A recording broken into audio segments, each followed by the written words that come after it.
Santiago con Pedro Rosenblatt.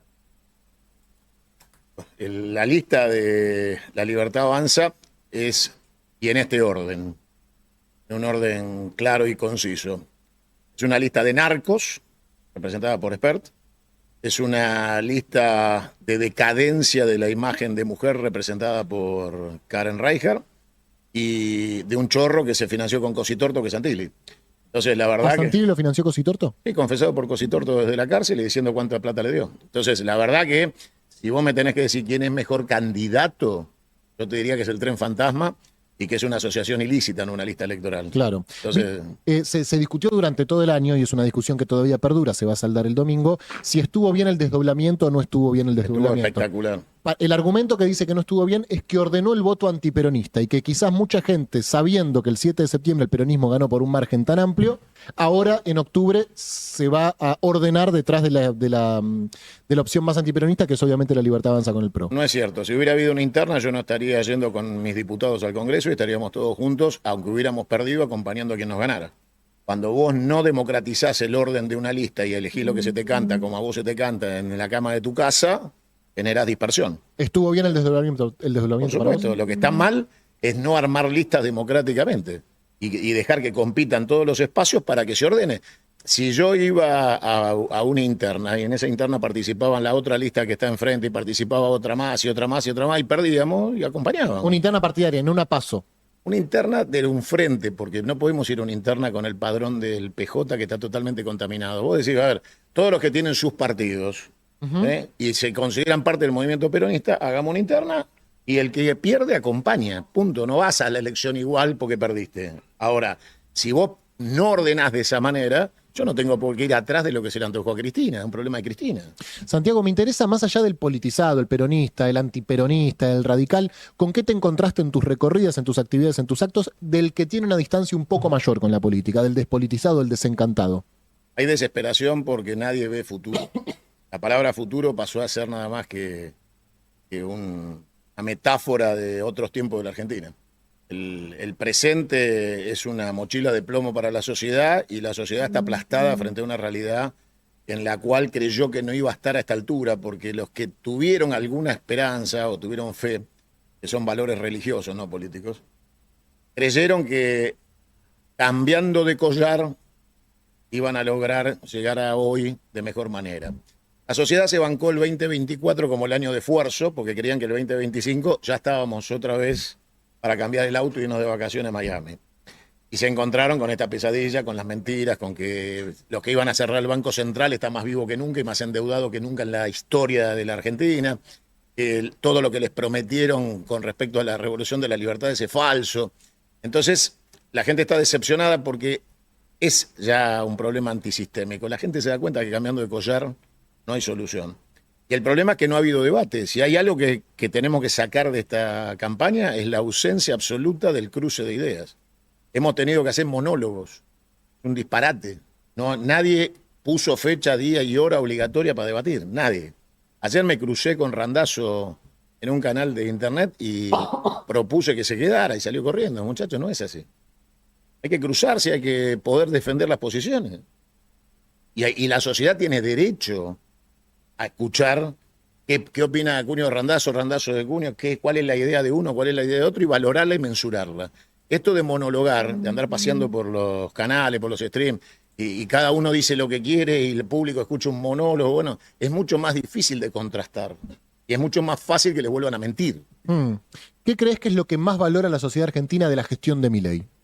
No, yo creo que la gestión de Milei tenía una sola bandera, que era la baja de la inflación, y la gente ya, digamos, el escenario de la realidad de la economía de todos los días, la economía doméstica, superó la macro y ya no hay valoraciones de ese tipo.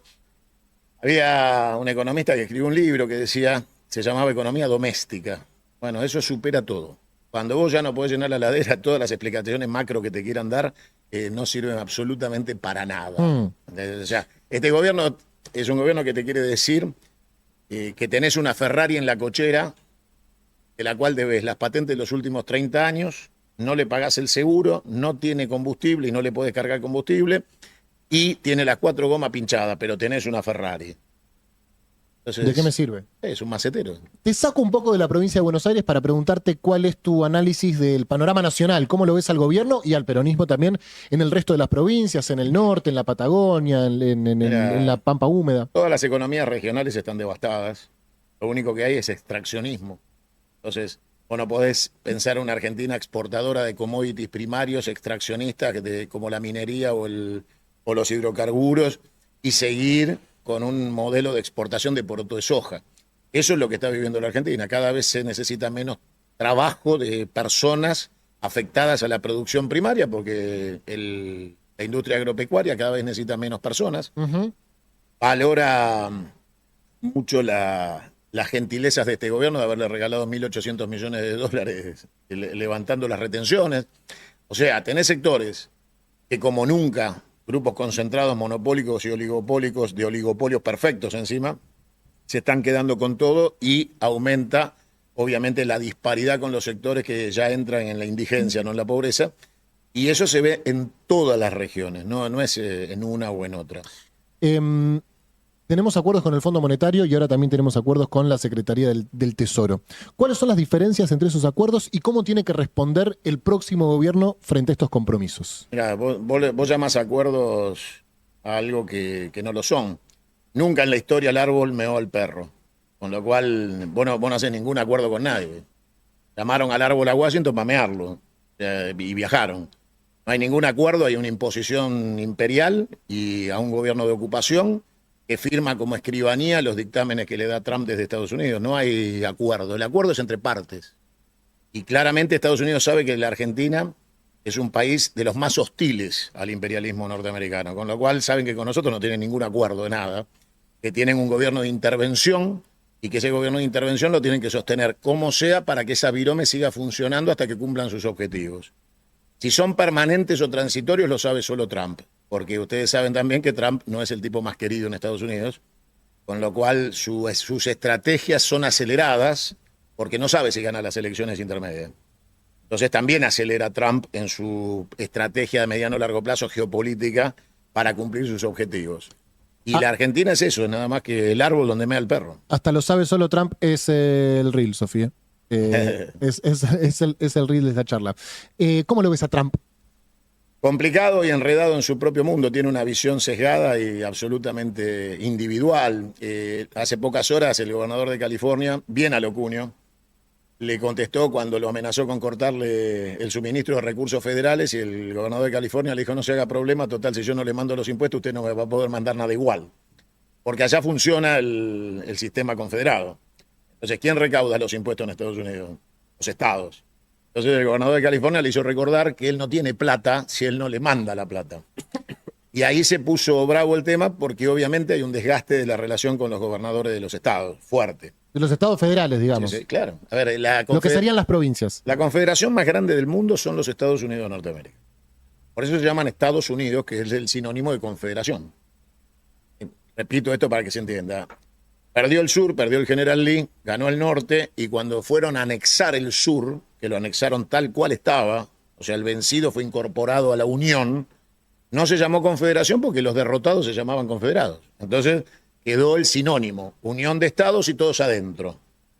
En esa unión de estados, los estados son autónomos de verdad y son los que cobran los impuestos, tienen su propia carga impositiva que no es la que fija el Estado federal, son los que te transfieren o no te transfieren los impuestos. Por eso el gobernador de California le dice: ¿de qué dinero me hablas? Si yo no te lo mando, vos no tenés nada. Y aparte se lo dice en el contexto de que el gobierno federal se quedó sin presupuesto y cerró el Estado. O sea, allá vale, no como acá, ser gobernador. Y allá, por ejemplo, un gobernador exitoso no quiere ser presidente. Prefiere quedarse como gobernador. Se siente presidente de su estado. O sea, Bueno, hay algo que está pasando acá con los gobernadores también, que no, la inmensa mayoría no tiene grandes aspiraciones nacionales, ¿no? Sí, tampoco son confederados. O sea, vienen a buscar un cheque de coparticipación más grande, nada más, apretar a los poderes ejecutivos de turno. Pero bueno, nosotros ahí tenemos que hacer una gran tarea, que es lo que hemos hecho en esta campaña nosotros. Yo estoy satisfecho de mi trabajo como candidato. ¿Por qué? Porque hemos logrado instalar una discusión que antes no se daba, despertar la conciencia de comerciantes y empresarios pymes, que antes dormían y creían que lo único que había que hacer era ir a votar una vez cada 2 años, y siempre el engaño de que un clavo saca otro clavo y la alternancia bipolar de grupos que le daban imagen de polarización. Bueno, yo creo que hay un despertar de conciencias en muchos sectores de que la polarización es una estafa y de que no se puede trabajar sobre eso porque es un sistema de fracaso permanente. Entonces, creo que esta campaña sirvió para despertar conciencia. Cuando nosotros hablamos, por ejemplo, del problema de los monopolios y por qué nos tienen que votar a nosotros y no a Tayana, porque nosotros no recibimos aporte de ninguno de los monopolios de la Argentina, ni de alimentos, ni petroleras, ni farmacéuticas, de ningún tipo, ni mineras, porque las vamos a combatir. Entonces, vos no podés recibir aporte de quien vas a combatir. No podés hacer peronismo asociado financieramente a los que tenés que combatir. Entonces, nosotros tenemos una propuesta que vamos a llevar al Congreso, que es la medida de retención de la liquidación de exportaciones a todos los exportadores primarios que no reinviertan el 50% de la renta en un proyecto de valor agregado, manufacturado, exportable para el siguiente año. Si no traes el certificado de obra de tu fábrica, la toma del personal,